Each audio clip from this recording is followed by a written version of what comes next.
दोस्तों, कभी आपने सोचा है कि इंसान कौन है, क्या है, कब पैदा हुआ, इसकी तारीख क्या है?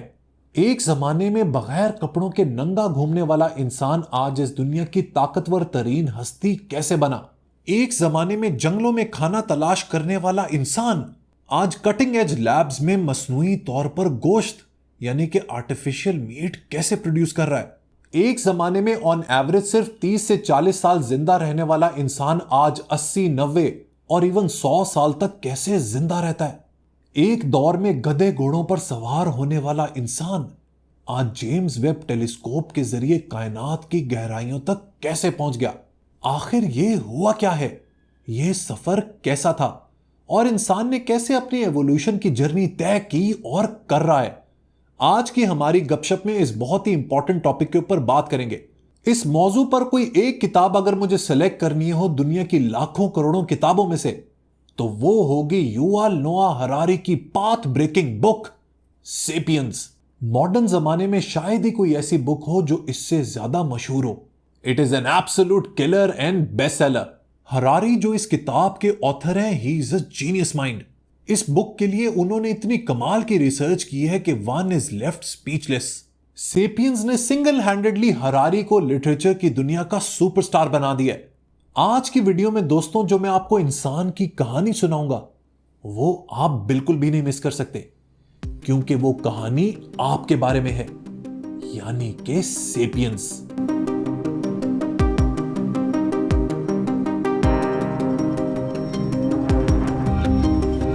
दोस्तों, एक सवाल आप लोगों के जहन में जरूर आता होगा कि इंसान इस दुनिया में कब और कहां पैदा हुआ?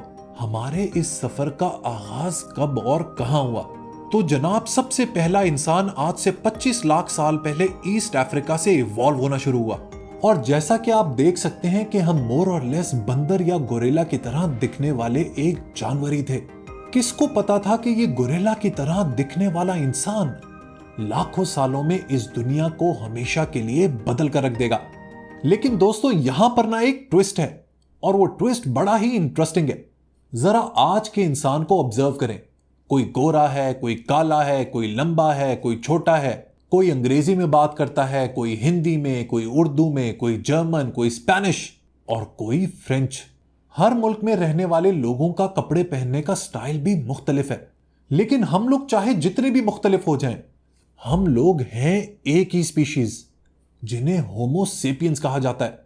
होमो लैटिन जबान में मैन को कहते हैं और सेपियंस का मतलब होता है वाइज, लिहाजा होमो सेपियंस का मतलब हुआ वाइज मैन।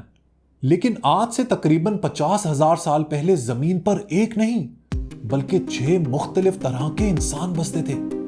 आखिर वो कौन थे?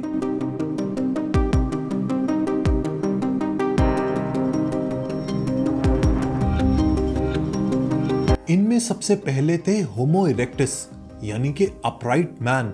ये पूरे एशिया कॉन्टिनेंट में फैले हुए थे। जमीन पर इनकी कहानी का आगाज हुआ आज से 20 लाख साल पहले और इख्तिताम 50,000 साल पहले। इंसानों की जो स्पीशीज थी उनमें सबसे ज्यादा देर तक इस जमीन पर सरवाइव होमो इरेक्टस नहीं किया। ये वो पहले लोग थे जिन्होंने आग बनानी शुरू की और हंटिंग के लिए वेपन्स को इजाद किया। इसके बाद बात करते हैं होमो फ्लोरोसिएंसिस की। इन्हें फ्लोर्समैन भी कहा जाता है, यानी कि द हॉबिट। ये इंडोनेशिया के एक आइलैंड फ्लोर्स में बसते थे। इनका सर्वाइवल पीरियड था 8 लाख साल से 50,000 साल तक। ये बौने किस्म के लोग थे और इनकी मैक्सिमम हाइट 1 मीटर लंबी हुआ करती थी और वेट तकरीबन 25 किलोग्राम। इनका आगाज इसी आइलैंड से हुआ और यहीं पर इनकी कहानी खत्म हुई। इसके बाद बारी आती है होमो लुजोनेंसिस की। ये फिलीपींस के लुजोन आइलैंड में बसते थे। इनका सर्वाइवल पीरियड आज से 7 लाख साल पहले शुरू हुआ और आज से 50,000 साल पहले खत्म हुआ। इसके बाद बात करते हैं होमो निएंडरथैलेंसिस की। ये यूरोप और वेस्टर्न एशिया में बसते थे। इनका सर्वाइवल पीरियड था आज से 3 लाख साल पहले और इख्तिताम हुआ 30,000 साल पहले। इंसानों की जो ये किस्म थी ना, ये बड़े मस्कुलर थे। इनके दिमाग भी काफी बड़े थे। इनकी स्ट्रेंथ ये थी कि ये सख्त सर्द तरीन क्लाइमेट में भी रह सकते थे। नेक्स्ट बारी है होमो डेनिसोवा की। ये साइबेरिया में रहते थे। इनके सर्वाइवल पीरियड का आगाज हुआ आज से 3 लाख साल पहले और इख्तिताम हुआ आज से 50,000 साल पहले। और इंसानों की जो छठी किस्म थी वो थी होमो सेपियंस। ये आज पूरी दुनिया में बसते हैं। इनकी कहानी का आगाज हुआ आज से 3 लाख साल पहले और ये वाहिद ह्यूमन स्पीशीज हैं जिनकी कहानी आज भी जारी है। लेकिन दोस्तों, ऐसा क्या हुआ कि इनमें सिर्फ एक ही स्पीशीज यानी कि होमो सेपियंस सरवाइव कर पाए? इसके बारे में 2 कॉन्फ्लिक्टिंग थ्योरीज हैं। इंटरब्रीडिंग थ्योरी ये कहती है कि होमो सेपियंस ने आहिस्ता आहिस्ता इंसान की जो दूसरी नस्लें थी उनके साथ मेट करना शुरू कर दिया, स्पेशली निएंडरथॉल्स के साथ, जिसकी वजह से आहिस्ता आहिस्ता ये एक ही स्पीशीज बन गए। इस थ्योरी के कुछ एविडेंस भी हैं। आज के जो मॉडर्न यूरोपियंस हैं उनके डीएनए का 1 to 4% निएंडरथॉल्स के डीएनए से मिलता है। रिप्लेसमेंट थ्योरी ये कहती है कि होमो सेपियंस दिमागी तौर पर बाकी इंसानी नस्लों से तगड़े थे, इंटेलिजेंट थे, उनकी स्किल्स बाकी इंसान की नस्लों से थोड़ी बेहतर थी, लिहाजा आहिस्ता आहिस्ता उन्होंने बाकी इंसान की नस्लों को मारना शुरू कर दिया, या तो उनसे उनका खाना छीन के या फिर उनसे डायरेक्ट कॉन्फ्लिक्ट करके।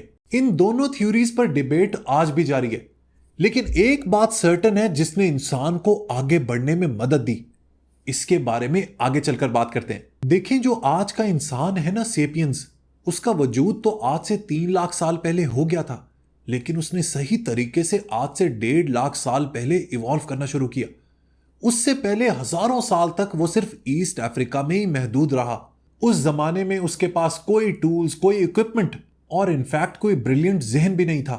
उस जमाने में सेपियंस ने दुनिया के नॉर्थ की तरफ माइग्रेट करने की कोशिश की, लेकिन निएंडरथॉल्स फिजिकली सेपियंस से बहुत तगड़े थे, वो बहुत मस्कुलर थे, लिहाजा उन्होंने सेपियंस को बाआसानी हरा दिया और वो वापस अफ्रीका आ गए।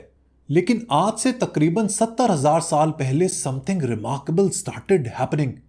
सेपियंस ने एकदम से कमाल की अकम्पलिशमेंट्स करना शुरू कर दी, मॉडर्न इक्विपमेंट्स बनाने शुरू कर दिए। उन्होंने तीर कमान, कश्तियां, ऑयल लैंप्स और मुख्तलिफ औजार बनाने शुरू कर दिए। इसके अलावा उनकी कम्युनिटीज बड़ी हो गई, तगड़ी हो गई और ट्रेड नेटवर्क्स भी एस्टैब्लिश होने लगे। इस बार जब वो अफ्रीका से निकले तो उन्होंने पीछे मुड़कर नहीं देखा। उन्होंने ना सिर्फ निएंडरथॉल्स को हराया, बल्कि इंसानों की जो बाकी स्पीशीज थी, जो बाकी नस्लें थी, उनको भी वक्त के साथ साथ मिटा दिया। लेकिन सेपियंस ने ऐसा क्या किया या उनके साथ ऐसा क्या हुआ कि वो इंसान की जो बाकी नस्लें थी उन सब से आगे निकल गए? तो दोस्तों, इसकी वजह बनी एक बहुत ही जबरदस्त एवोल्यूशनरी लीप, जिसे कॉग्निटिव रेवोल्यूशन कहा जाता है।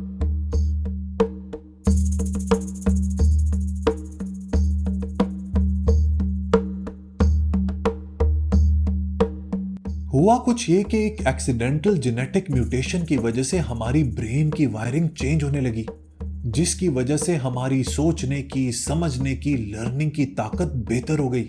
और इस सोचने समझने की ताकत ने इंसान को एक ऐसी सुपर पावर दी जो कायनात में और किसी के पास नहीं है। It gave them the gift of language, यानी कि जबान। हमारी लैंग्वेज हमारी तरक्की की, हमारी डोमिनेशन की एक बहुत बड़ी वजह बनी। इस बात को जरा गहराई में समझते हैं। देखिए, एक बात याद रखें कि क्रिएचर्स में सिर्फ हम ही नहीं है जिनके पास जबान है। एक मक्खी की जबान उसकी बजिंग साउंड है, जो उसके साथियों को बताती है कि खाना कहां है। इसी तरह चिंपैंजीज की एक अलग तरह की कॉल होती है, जिसकी मदद से वो अपने साथियों को वार्न कर सकते हैं। लेकिन इंसानों की language capacity is at a totally different level. हमारी जुबानें बहुत ज्यादा कॉम्प्लेक्स हैं और इसमें बहुत गहराई है। ये हमारी लैंग्वेज ही है जिसकी बेसिस पर हम इंफॉर्मेशन एक जगह से दूसरी जगह भेज सकते हैं, आपस में बातें कर सकते हैं, कम्युनिटीज बना सकते हैं, कोऑपरेट कर सकते हैं एंड मोस्ट इंपॉर्टेंटली कहानियां सुना सकते हैं। कहानियों की बात मैंने इसलिए की क्योंकि हरारी की इस किताब की जो सेंट्रल थीम है ना, उसका बहुत गहरा ताल्लुक हमारी इन कहानियों से है। देखिए, हरारी का यह कहना है कि इंसान की इस दुनिया में टोटल डोमिनेशन के पीछे एक बहुत बड़ी वजह यह है कि इंसान को कहानियां सुनाने का हुनर आता है। ये कहानियां ज्यादातर हमारे जहन की पैदावार होती हैं। They are a figment of our imagination. और आप जानते हैं कि इन कहानियों का मेन कैरेक्टर हम किसे बनाते हैं? इस कैरेक्टर को हम लोग कहते हैं गॉड, यानी कि खुदा। हरारी इन कहानियों को कॉमन मिथ्स कहता है। उसका यह भी दावा है कि कोई एक चीज जिसने दुनिया के कल्चर को जोड़ कर रखा हुआ है वो ये कॉमन मिथ्स ही हैं। लेकिन मिलियन डॉलर सवाल यह है दोस्तों कि क्यों इंसान को गॉड के बारे में, मजहब के बारे में कहानियां बनानी पड़ी। हरारी इसका एक बड़ा लॉजिकल आंसर देता है। इंसान अपनी जुबान के जरिए कहानियां सुनाता है, गॉसिप करता है, लेकिन इसमें एक प्रॉब्लम ऑफ लिमिटेशन है। वो प्रॉब्लम यह है कि ऑन एवरेज एक शख्स सिर्फ पूरी जिंदगी में 150 लोगों तक ही कनेक्ट हो सकता है। ये 150 का ही मैजिक नंबर है जिसके अंदर अंदर हम छोटी कम्युनिटीज को, बिजनेसेस को, सोशल नेटवर्क्स को, मिलिट्री प्लेटून्स को इजीली मैनेज कर सकते हैं। लेकिन इंसानों ने तो लाखों करोड़ों लोगों को मैनेज किया हुआ है। तारीख में देखें, इंसान ने बड़ी बड़ी एम्पायर्स बनाई हैं जिसमें लाखों लोग आपस में कोलैबोरेट करते थे, कोऑपरेट करते थे। आज इंसान बड़े बड़े शहर बना रहा है, प्रोजेक्ट्स बना रहा है जहां पर लाखों करोड़ों लोग आपस में मिलकर काम करते हैं। लिहाजा अगर 150 लोगों की थ्योरी सही है तो फिर यह सब कैसे मुमकिन हुआ? आपके होश उड़ जाएंगे ये बात सुन के कि यह सब मुमकिन हुआ फिक्शनल मिथोलॉजी से, यानी कि मन गढ़ंत कहानियों से।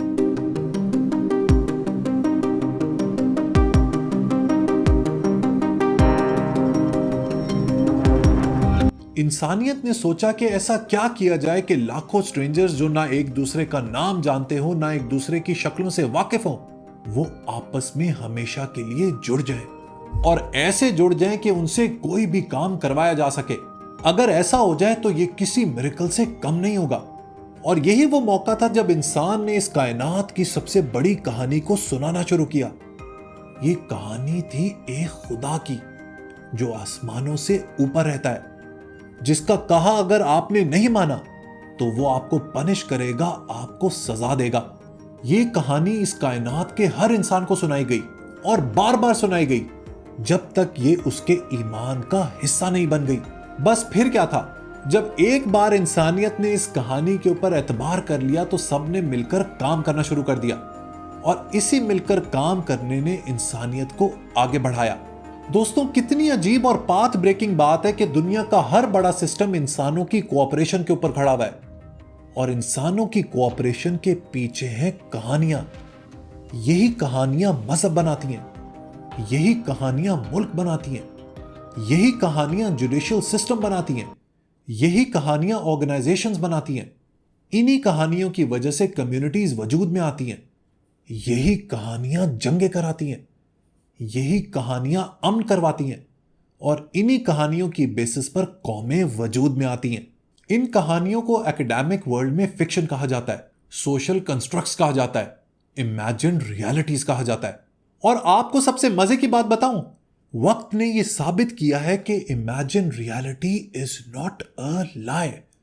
आज की दुनिया को जरा ऑब्जर्व कर लें। हम डुअल रियलिटी में जिंदा रहते हैं। एक तो है हमारा फिजिकल वर्ल्ड, जैसे कि मैं हूं, ये कैमरा है, ये मेरे सामने लाइट है, ये टेबल है, ये किताबें हैं, ये सब हम लोग अपनी सेंसेस से ऑब्जर्व करते हैं। और एक है वो रियलिटी जिसको हमने कभी नहीं देखा, लेकिन फिर भी हमारा उसके ऊपर भरपूर ईमान है, जैसे कि खुदा, नेशंस या फिर कोई भी आइडियोलॉजी। ये जो हमारी जिंदगी की अनदेखी रियलिटीज है ना, यही इंसान की सबसे बड़ी मोटिवेशन बन जाती हैं। यही वजह है कि लोग खुदा के नाम पर मरने मारने को तैयार हो जाते हैं।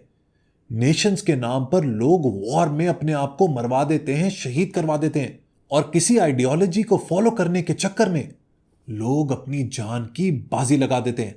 That's the power of stories. Harari की इस किताब सेपियंस का यह सबसे पावरफुल और कंट्रोवर्शियल आइडिया है। इस फैसिनेटिंग हिस्ट्री के बाद इंसान को मजीद गहराई में समझते हैं, और ऐसा करने के लिए हमें उसकी साइकोलॉजी को समझना पड़ेगा।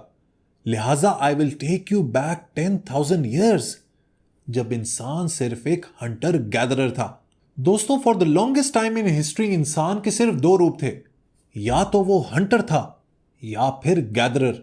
हजारों सालों तक इंसान सिर्फ एक फॉरेजर था जो मुसलसल मूवमेंट में रहता था, यूजुअली खाने की तलाश में। लेकिन आज से तकरीबन 12,000 साल पहले उसके जिंदगी गुजारने के इस तरीके में बदलाव आना शुरू हुआ, और यही टाइम था सेकेंड रेवोल्यूशन का, यानी कि एग्रीकल्चरल रेवोल्यूशन। इंसान ने अपने जहन का इस्तेमाल करके यह डिस्कवर कर लिया कि वो जमीन से अनाज उगा सकता है, जिसकी वजह से उसे अब खाने की तलाश में भटकना नहीं पड़ेगा। आज से तकरीबन 10,000 साल पहले पूरी इंसानियत ने एग्रीकल्चर को अपना लिया, which was a revolutionary shift. Agriculture की वजह से इंसान अब पर यूनिट ऑफ टेरिटरी पर ज्यादा फूड उगा सकता था। इस पैदावार बढ़ने की वजह से फूड की सप्लाई में इजाफा हुआ और खाने के इस इजाफे ने पॉपुलेशन को एक्सप्लोड कर दिया। इंसान ने ज्यादा बच्चे पैदा करने शुरू कर दिए और वो बच्चे खाने की ज्यादा सप्लाई होने की वजह से देर तक जिंदा रहने लगे। लेकिन पॉपुलेशन की इस एक्सप्लोजन ने इंसान को एक और प्रॉब्लम में डाल दिया, और वो ये कि अब सोसाइटीज आपस में कोलैबोरेट कैसे करेंगी, बात कैसे करेंगी, इस पॉपुलेशन को मैनेज कैसे करेंगी। देखिए, एग्रीकल्चर से पहले इंसान की जिंदगी बहुत ही सिंपल थी। अगर आपको भूख लगी तो आप हंट पे निकल जाएं। अगर आपके पास खाना नहीं है तो आप साथ वाली ट्राइब से खाना ले लें। चांसेस आर हाई कि वो आपकी हेल्प कर देते, क्योंकि दे हैड द नॉलेज कि अगर फ्यूचर में उनको जरूरत पड़ी तो आप भी उनके काम आएंगे। लेकिन एग्रीकल्चर की इजाद के बाद ये जो फेवर्स की इकोनॉमी थी, ये बदल गई बार्टर सिस्टम में। देखिए, हुआ ये कि एग्रीकल्चर की वजह से ज्यादा फूड अवेलेबल था, लिहाजा लोगों ने फूड को ट्रेड करना शुरू कर दिया। मसलन किसी को अनाज चाहिए और किसी को नाइफ, लिहाजा वो शख्स जिसके पास अनाज था या फूड था वो उस शख्स को नाइफ के बदले बेच देता। लेकिन ये बार्टर सिस्टम इतना एफिशिएंट नहीं था, क्योंकि इसमें एक शख्स को ऐसे बायर या सेलर की तलाश करनी पड़ती जिसको उसी चीज की तलाश हो जो आप बेच रहे हैं, और उसके पास वही सामान हो जिसको आप खरीदना चाहते हैं। लिहाजा इस प्रॉब्लम को केटर करने के लिए होमो सेपियंस ने आज से 3000 साल पहले दो कमाल की चीजें इन्वेंट की। एक थी राइटिंग और दूसरी मनी, यानी कि पैसा। मेसोपोटामिया में रहने वाले सुमेरियंस ने सबसे पहले यह काम किया। उन्होंने लोगों की ट्रांजैक्शंस को क्ले टैबलेट्स पर लिखना शुरू किया, जिसके जरिए आसानी से आप लोगों से चीजें खरीद सकते। पैसे और राइटिंग की इस इजाद ने इंसान के काम को काफी आसान किया। लेकिन ऐसा नहीं हुआ कि पूरी सोसाइटी फ्रिक्शनलेस हो गई, बल्कि सोसाइटीज जैसे जैसे बढ़ती गईं वो मजीद कॉम्प्लेक्स और इंट्रिकेट हो गई। अब इंसान ने इस प्रॉब्लम को कैसे टैकल किया? इस केओस को टैकल किया गया एक सिस्टम ऑफ अथॉरिटी के जरिए, कानून के जरिए, हायरार्कीज यानी कि दर्जा बंदी के जरिए। एक हायरार्की की एक क्लासिकल मिसाल एक एम्पायर की है, जिसके टॉप पर एक किंग या एम्परर बैठा होता है और उसके नीचे पूरा सिस्टम काम कर रहा होता है। आज हम मोनार्कीज को जितना बुरा भला कह लें, लेकिन रियलिटी ये भी है कि इन एम्पायर्स ने मुआशरे को सोशल, पॉलिटिकल और इकोनॉमिक स्टेबिलिटी भी दी। इस बात को समझाने के लिए मैं आपको मिसाल देता हूं बेबीलोन की, which was one of the largest empires in the world. Babylon के लोगों को रेगुलेट और गवर्न करने के लिए किंग हम्मुराबी ने एक कलेक्शन ऑफ लॉज को इशू किया, जिन्हें कहा गया कोड ऑफ हम्मुराबी। इन कोड ऑफ लॉज ने बेबीलोन के रहने वाले लोगों को यह बता दिया कि इस रियाया में क्या क्या चीजें अलाउड हैं और क्या क्या नहीं। लेकिन इन लॉज को मनवाने के लिए बादशाहों को, किंग्स को, एम्परर्स को इस बात की जरूरत थी कि लोग उनकी अथॉरिटी को माने। लिहाजा उन्होंने सोचा कि ऐसा क्या किया जाए that people surrender to their authority, और इसके लिए उन्होंने फिर सहारा लिया दुनिया की शायद सबसे पावरफुल चीज का, यानी कि रिलीजन। किंग हम्मुराबी ने लोगों के सामने डिक्लेयर कर दिया कि वो जमीन पर खुदा का नुमाइंदा है। खुदा ने उसे खुद अपॉइंट किया एज किंग ऑफ बेबीलोन। बस फिर क्या था, इस मिथिकल कहानी के पीछे सब लोग आपस में जुड़ गए, और जैसा कि मैंने आपको बताया कि लोगों की कोऑपरेशन बढ़ाने के लिए आपको उनको एक मिथ, एक कहानी देनी होती है। हमने अब तक दो रेवोल्यूशंस की बात कर ली है, कॉग्निटिव और एग्रीकल्चरल रेवोल्यूशन। लेकिन आज से 500 साल पहले एक ऐसी रेवोल्यूशन आई जिसने इंसानियत का रुख हमेशा के लिए बदल कर रख दिया, और यह थी साइंटिफिक रेवोल्यूशन विच स्वेप्ट थ्रू यूरोप। पिछले हजारों सालों से लोग मजहब की कहानियों के पीछे जुड़ गए थे, वो उनके ईमान का हिस्सा बन गई थी। मजहब ही लोगों की जिंदगी को गवर्न करता था। यूरोप में चर्च का बोलबाला था। In fact it was the most powerful institution of that time. Europe की 1/3 जमीन पर चर्च की हुकूमत थी। जो शख्स भी मजहब या चर्च के खिलाफ बात करता उसे जान से मार दिया जाता। लेकिन 16th और 17th सेंचुरी में इंसान ने अपने जहन का इस्तेमाल करना शुरू कर दिया। उसने कहा कि अब खुदा नहीं बल्कि इंसान इस कायनात की सेंटर ऑफ ग्रेविटी होगा। और यही वो दौर था जब इंसान वोक अप टू एनलाइटनमेंट की इस मूवमेंट ने इस दुनिया की पावर इंसान के हाथ में दे दी और साइंस के जरिए वो इस कायनात के राजों पर से पर्दा उठाने लगा और आगे बढ़ता गया। साइंस ने इंसान की सोच को प्रोग्रेस किया। इस प्रोग्रेस ने इंसान के अंदर आगे बढ़ने की जुस्तजू को मजीद बढ़ाया। इस जुस्तजू ने मुल्कों को अपनी टेरिटरीज को एक्सटेंड करने पर मजबूर कर दिया और इस टेरिटरी एक्सटेंशन ने जन्म दिया एक ग्लोबल सेंट्रल बिलीफ स्ट्रक्चर को, जिसे कैपिटलिज्म यानी कि सरमायादारी निजाम कहा जाता है। आज सारी दुनिया, चाहे वो कोई भी हो, हिंदू, मुस्लिम, सिख, ईसाई, American, Korean, Japanese, Indonesian, Malaysian, उनके लिए जिंदगी की सबसे बड़ी हकीकत पैसा ही है। The world revolves around money और इंसानियत इसी पैसा कमाने की दौड़ में लगी हुई है। इस साइंटिफिक रेवोल्यूशन ने कैपिटलिज्म को फरोख्त तो दिया, लेकिन एक और ऐसा काम किया which will have far reaching consequences in the years to come. Science ने मजहब की पावर को इरोड करना शुरू किया। मजहबी रिचुअल्स, तोहम परस्ती, बिलीफ सिस्टम पर अटैक करना शुरू किया। आज इसी साइंटिफिक रेवोल्यूशन की वजह से दुनिया में उन लोगों की तादाद बढ़ती जा रही है जो खुदा से ज्यादा डार्विन थ्योरी ऑफ एवोल्यूशन पर ईमान रखते हैं। और आने वाले सालों के लिए आप लोगों को एक न्यूज भी दे दूं जो शायद बहुत से लोगों को सरप्राइजिंग और शॉकिंग लगे। शायद बहुत से लोगों को मेरी बात पर गुस्सा भी आ जाए, लेकिन मैं आप लोगों से झूठ नहीं बोल सकता। देखें दोस्तों, आने वाले सालों में, सेंचुरीज में ना, all religions will cease to exist. वक्त के साथ साथ सारे मजाहिब आहिस्ता आहिस्ता खत्म होते चले जाएंगे and the only thing that will remain will be science and technology.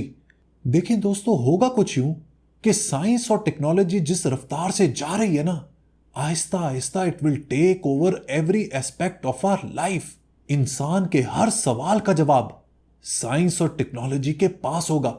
आज दुनिया में वो कंपनीज भी काम कर रही हैं जो इंसान को इमॉर्टल करना चाहती हैं। जेनेटिक री इंजीनियरिंग के जरिए इंसान नए इंसान खुद बना सकता है और आने वाली सेंचुरीज में साइंस और टेक्नोलॉजी इस लेवल पर चली जाएगी जिसके बारे में आज हम सोच भी नहीं सकते। लिहाजा उस जमाने में होगा कुछ यूं कि जब इंसान खुदा से सवाल करेगा ना, तो उसके पास आखिरत के प्रॉमिस के अलावा कोई सोल्यूशन नहीं होगा।